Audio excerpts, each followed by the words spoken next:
This is section 6.2, example 4b. All right, step 1, to choose two equations and eliminate one of the variables. So I'm going to choose the first and the second equation. So the first equation, I'll put it over here, is x plus y plus z equals 2. And I think I'm going to eliminate y this time.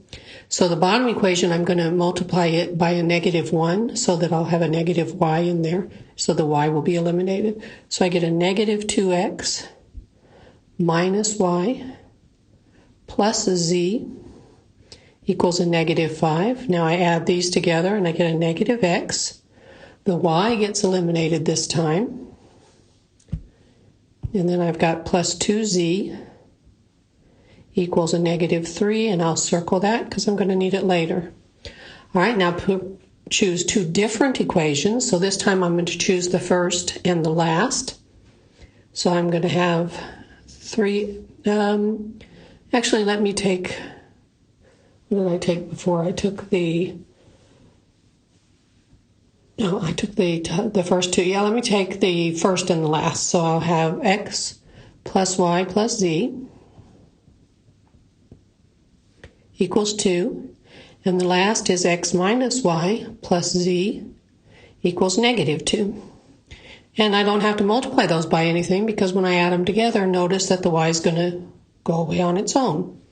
So that gives me 2x plus 2z equals 0, and circle that.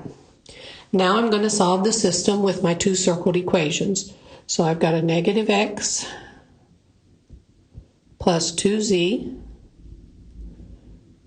equals negative 3. That's the first circled equation. Now the second circled equation, notice to make the z go away, I would multiply that by a negative 1. So I'm going to go ahead and multiply that second equation by a negative 1.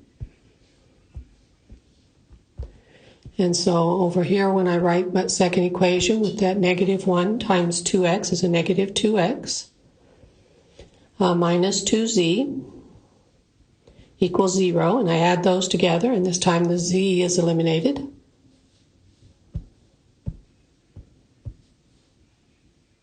And I get negative 3x equals negative 3. Divide both sides by negative 3, and I get x equals 1. So I've got my x. Now I can go back into either of the two circled equations. It doesn't matter which one. I'll go into the first one. And this time I put my 1 in for x. So I've got the opposite of x, so negative 1 plus 2z equals negative 3.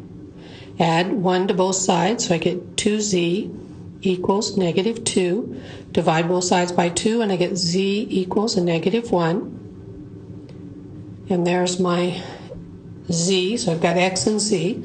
Now I go back into one of the first equations, so I'll choose that top one since that's a pretty simple looking equation. And I'll put in my x and my y and my z. So my x is 1 plus y, which I don't know yet, so plus y, plus z, which is a negative 1, equals 2. Well, 1 plus negative 1 is 0, so we get y equals 2. So now I have my x, my y, and my z. I give it as an ordered triple, and I get 1, 2, negative 1, and there's the solution to this system.